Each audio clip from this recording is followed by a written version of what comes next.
we have a leading author in the fantasy book business with us. Jim Melvin, thank you very much for joining us. Thank you. Thanks, Jim. You know, it's funny, your little bio, you went from newspaper editor to fantasy author. How did that happen? Well, actually, I went from fantasy author to newspaper editor, at least in my own. To pay the bills, yeah.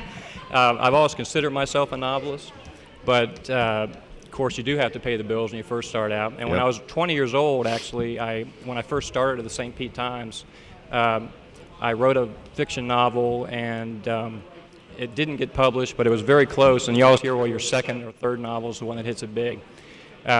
25 years later, there wasn't a second or third novel because I was working 50 hours a week and raising a family. But the Death Wizard Chronicles were always in my mind. And, you know, when I would go to sleep at night, when I was in the shower, when I was driving, anytime you're thinking, you know, by yourself, I was thinking about this series. And so I actually created all the scenes and all the characters over a period of about 25 years. And then wrote it in 3 years. I wrote 700,000 words in 3 years. So.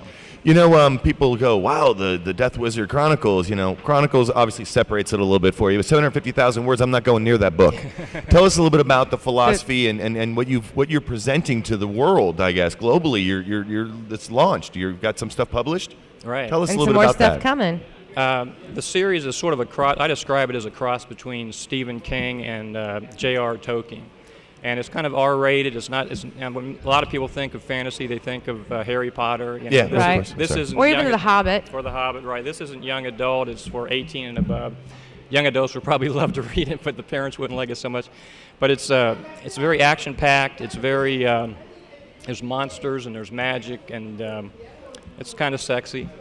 But one of the unusual things about the series is I'm actually a student of Eastern philosophy, so there's a lot of that is also interwoven between the lines, especially the art of meditation and the concept of karma play a big role in the series.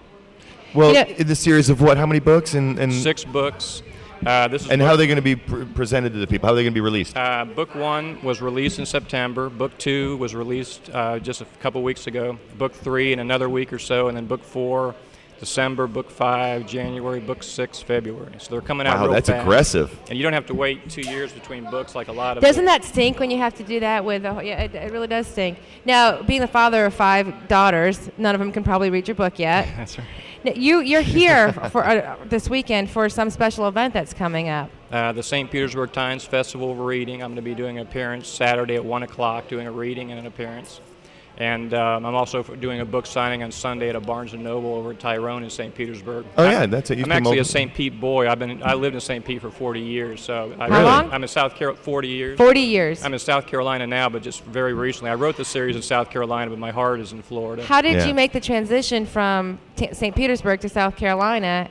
My wife's family is there, and it's also it was a great place to write because of the mountains, the Appalachians. It was a real nice setting. We lived in the woods, But you quit your job. You moved to South Carolina. You dedicated your savings and all your investments into you and your dedication to becoming. How's it going so far? It's going real well. It's I'm with a mid-sized publisher based in Canada, so I don't have the mega marketing machine behind me that you would if you'd really sign with a big publisher. Right. But it's selling well on Amazon.com. Of course, it's selling well through their site, and then it's getting into more and more bookstores. So I've done a lot of interviews, and I've got a lot more interviews coming. So things are really starting to build, and I believe in this series. I believe that once people read it, they're going to love it. They're going to be hooked. You got to get it in the hands of the people we were talking about earlier. Exactly. Just keep that in mind. All right. Did you write that down on a piece of paper? Or are you going to remember it? Howard Stern. Right? Yeah. You don't want to give that away. It's your marketing. Well, how are you marketing this? I mean, if you're with a mid-sized publisher, is it just you hitting the street, taking the family with you, and all? I mean, how are you? Well, you definitely work in conjunction with the publisher, but I've been in journalism for so long. The St. Pete Times is like a breeding ground for a lot of all the other major papers, and so I really know people. And it's huge too. It's huge. Not just right. It's the biggest paper in Florida. I literally know people all over the country in high places. I'm not saying that to brag. It's just the reality. You just know the people that can get it out there. So rather than just send it to a book editor who's just going to throw it on a pile, I send it to specific people, managing editors, high-level reporters and editors, and they hand-deliver it and say, hey, I got this friend of mine, here it is, and it's going to give me a much better chance, and it's already starting to work, and if it works as I planned, it really could do well. Tell us about what went into the illustrations or the covers of your books. I mean, because they're... Well, this illustration actually, the lead character is trapped in a pit that's like 300 feet deep, and this is, as you see, is just there he is at the bottom. Right. But and the pit is imbued with magical, evil power, so it's a very desperate situation. That illustration actually was done by an artist for the St. Pete Times, Don Morris, and yeah. Oh, wow. he did it as a favor. I just did it as a mock-up, but the publisher liked it so much we ended up going with a version of it. So. Oh, that's great. Isn't Yeah. that funny how things work out like Yeah. that, you know? I got to tell you, the self-motivation that it takes to be an author, to express yourself, and then to put your creativity out there for someone to judge, not buy, purchase, become wildly successful, or be another book on someone's bookshelf. You're really taking a chance, and not a lot of people have the chutzpah to go out there and do that. And you know, you need to pat yourself on the back whenever you get down and you're like, oh And boy, his I wife. only sold 100,000 of them this week.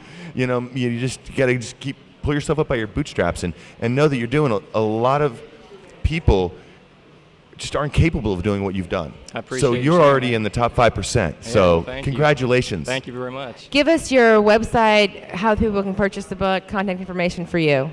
The best way would just be to go to my blog, which has everything on it. The blog is www.deathwizardchronicles.blogspot.com. Wow, that's long. You need to get a T-shirt or something like that for that. You know what I'm gonna do? I'm gonna override our Creative of the Week here. We have a Creative of the Week this week, but you know what? We're gonna gonna make give you you an this mug honorary as well. Creative of the Week right here. Thank you so much, Thank Jim. you Drink very some much. coffee out of that when you're writing your next book or the 18th book or whatever it is, because I have a feeling you're gonna be wildly successful. It's Thank written you. all over you. Pardon the pun. Thank you.